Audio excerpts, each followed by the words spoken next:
In this video, I'm going to share to you on how you can enable the enhanced protection in Google Chrome. So let's get started. Go ahead in the Windows search bar and type Chrome.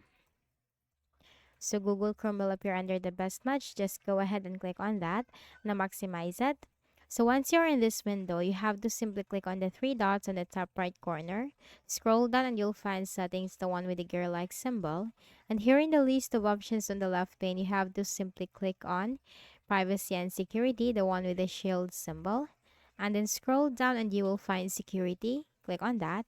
And here you can find safe browsing. So you have three options: enhanced protection, standard protection, and no protection. So since we are going to enable enhanced protection, then we need to simply click on it.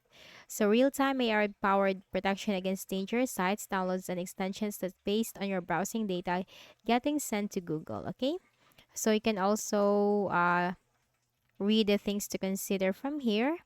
And anyway, that's it. That's how you can enable the enhanced protection for your Google Chrome to save or to give you protection against dangerous sites, downloads, and extensions, and to have a safe browsing in Google Chrome. So, I hope this video helped you. Kindly please do not forget to hit the like button and subscribe to this YouTube channel for more tutorials like this. Thank you for watching.